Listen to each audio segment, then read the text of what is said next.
Hello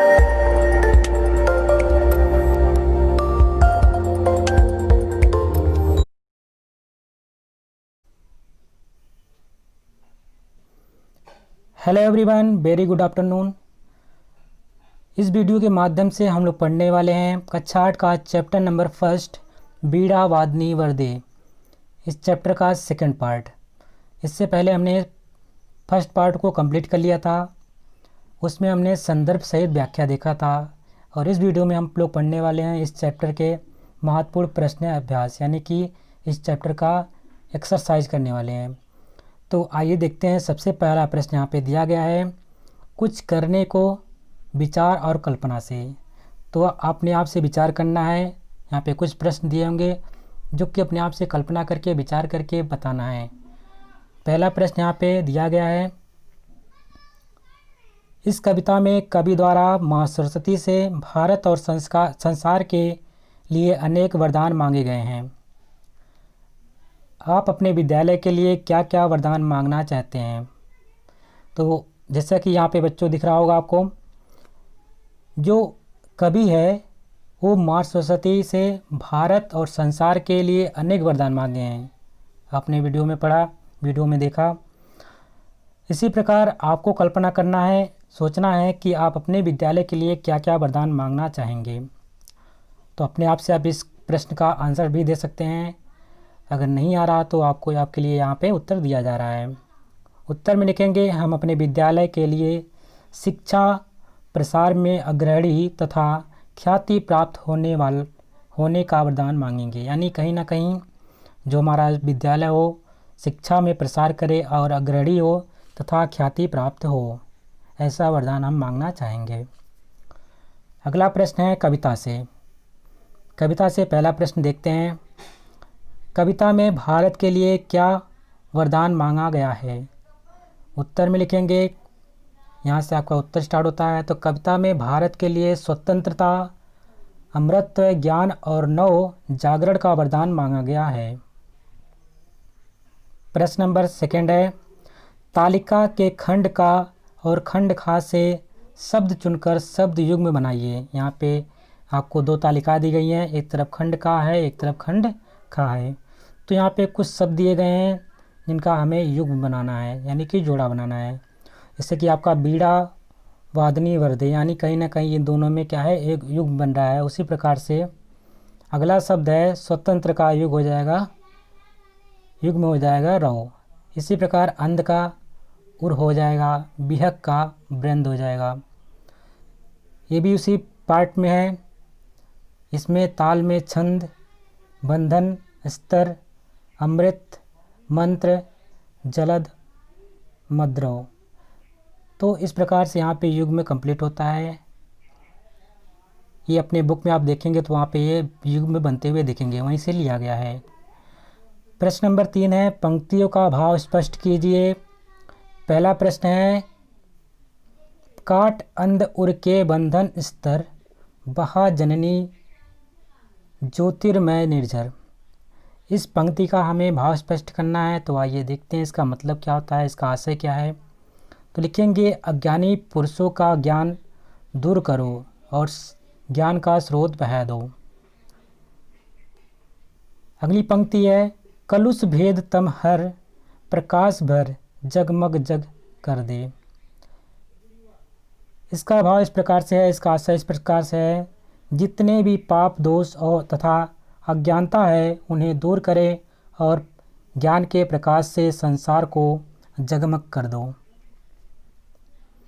अगली पंक्ति है, नौ गति नौ लय, ताल छंद नौ, नवल कंठ नौ, जलद मद्रव।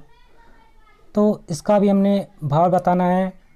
भाव में लिखेंगे, कवि प्रार्थना करता है कि हे माँ सरस्वती, तुम हम भारतवासियों को नई गति, नई लय, नई ताल, नए छंद व नई वाणी दो, बादल के समान गंभीर स्वरूप प्रदान करो।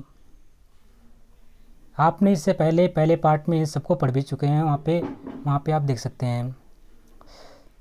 अगला प्रश्न है भाषा की बात। भाषा की बात करें तो पहला प्रश्न है, कविता में आए वर दे भर दे की तरह अन्य तुकांत शब्दों को छाट कर लिखिए। जैसे यहाँ पे आपके शब्द दिया गया है वर्दे, दूसरा शब्द है वर्दे। इस प्रकार से जो शब्द कविता में आए हैं उन शब्दों को छाट के लिखना है। तो उत्तर में लिखेंगे एक कर दे, स्वर दे, अन्य तुकांत शब्द हैं। दो आपके पहले दिए थे वर्दे और भरदे, जबकि दो यहाँ पे और हैं, उसको भी नोट कर लीजिएगा। प्रश्न नंबर सेकंड, ज्योति प्लस मय यानी कि आपका बन रहा है ज्योतिर्मय। इसी प्रकार से नि प्लस झर निर्झर, इन शब्दों में विसर्ग का रेफ हुआ है यहाँ पे, क्योंकि विसर्ग यहाँ पे आया हुआ, बस विसर्ग शब्द आया हुआ, विसर्ग चिन्ह का प्रयोग हुआ है। यह विसर्ग संधि है। इसी प्रकार से दो शब्द लिखिए तथा उनका संधि विच्छेद कीजिए। तो दो शब्द कौन कौन से यहाँ पे हैं? एक तो दो प्लस गति यानी दुर्गति, ये मिलने के बाद बनेगा आपका। जब इस प्रकार से दो बिंदु का प्रयोग होता है तो उसको हम बोलते हैं विसर्ग। ठीक है, किसी भी शब्द के बाद, किसी भी वाक्य के बाद, शब्द के बाद अगर इस प्रकार से दो पॉइंट दिखे, वहाँ पे हम लिखेंगे विसर्ग संधि होता है। तो यहाँ पे दो प्लस से गति यानी क्या बन गए? दुर्गति। जैसे यहाँ पे दो शब्द दिए गए थे, इस प्रकार बनाकर बताया गया था, और भी अपनी कविता से छाट कर लिखना था। तो एक शब्द ये बन गया हमारा दुर्गति। दूसरा शब्द है नि प्लस धन यानी कि निर्धन। प्रश्न नंबर 3, विभक्ति को हटाकर शब्दों के मेल से बनने वाला शब्द समास कहलाता है। समास किसे कहते हैं? अगर विभक्ति को हटाकर शब्दों के मेल से बनने वाला जो शब्द होता है वो समास कहलाता है। बीड़ा वादनी का अर्थ है बीड़ा को बजाने वाली, अर्थात सरस्वती।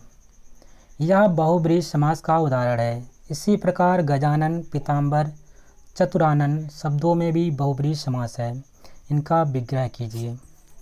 तो सबसे पहले हम बता देना चाहते हैं, जो बहुब्रीहि समास होता है वो सभी समासों का राजा होता है। और बहुब्रीहि समास को पहचानने का तरीका होता है, जब उसका हम समास विग्रह करते हैं तो कहीं ना कहीं उसके अंत में क्या आता है, अंत में या बीच में आएंगे, उसके विग्रह के बीच में आएगा जिसके, जिसकी या जिसका। इस प्रकार से शब्द उसका संधि विच्छेद यानी समास विग्रह करेंगे तो जिसका अगर आएगा उसको हटाने के बाद, समास विग्रह करने के बाद उस वाक्य का या तो जिसका आएगा या जिसकी आएगा। इस प्रकार से शब्द आते हैं। तो आइए एक उदाहरण से समझते हैं ये जिसका, जिसकी या जिसका क्या है। उत्तर में लिखेंगे यहाँ पे, जिससे गजानन की बात करते हैं तो अगर हम गजानन का समास विग्रह करते हैं तो गज के समान आनन, आनन का मतलब होता है यहाँ पे सिर, यानी गज के समान है जिसका सिर। यहाँ पे देखिए जिसका शब्द आया है जिसका सिर। इस प्रकार के अगर शब्द आते हैं तो हम वहाँ पे आंख बंद करके कौन से समास के ऊपर ध्यान रखेंगे? बहुब्रीहि समास के ऊपर। दूसरा शब्द है गणेश यानी कि इसका हो गया अर्थात श्री गणेश, यानी जो पहला था गजानन गज के समान आनन है जिसका, अर्थात जिसका मतलब हो गया गणेश जी।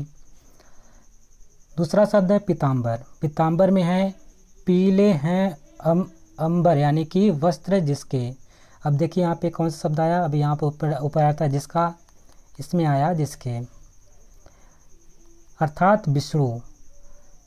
इस प्रकार से तीसरा अगर देखेंगे, तीसरा जो शब्द यहाँ पे दिया गया है चतुरानन। चतुरानन का अगर हम समास विग्रह करते हैं तो चार हैं आनन जिसके, यानी आनन मतलब क्या है? सिर।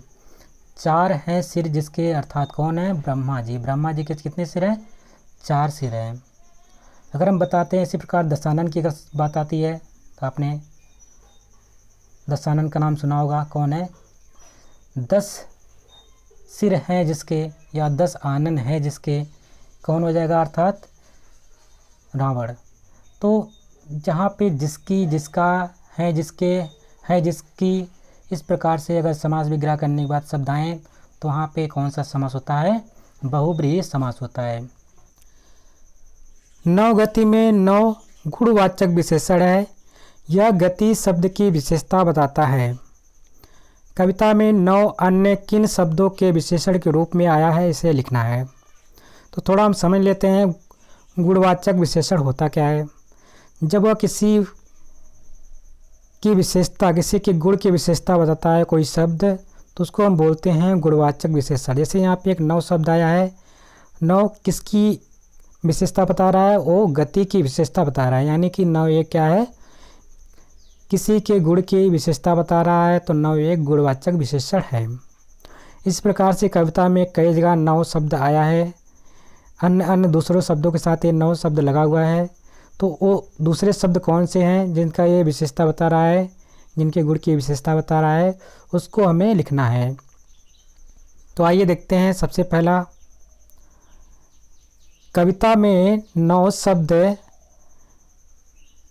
लय, ताल, कंठ, जलद, नभ, विहग, वृंद, पर और स्वर शब्दों के विशेषण के रूप में आया है। यानी कि जो 9 शब्द है किसके किसके साथ आया है, वो लय के साथ आया है, ताल के साथ आया है, कंठ के साथ, जलद के साथ, नभ के साथ, विहग, वृंद के साथ, पर और स्वर शब्दों के विशेषण के रूप में आया है। इस चैप्टर का जो महत्वपूर्ण प्रश्न अभ्यास था यहीं पे कंप्लीट होता है। अगर और भी किसी चैप्टर का एक्सरसाइज अगर नहीं कराया गया है तो आप कमेंट बॉक्स में कमेंट करके बोल देंगे, जिससे हम उस चैप्टर का जो एक्सरसाइज होगा उसको कंप्लीट करा देंगे। तो आप इस वीडियो को ज़्यादा से ज़्यादा लाइक करिए, शेयर करिए और चैनल को सब्सक्राइब कर लीजिए। अगर आप चैनल पे वीडियो इसको यूट्यूब पे देख रहे हैं तो उसको आप ज़रूर सब्सक्राइब कर लीजिएगा। Thank you. जय हिंद, जय भारत।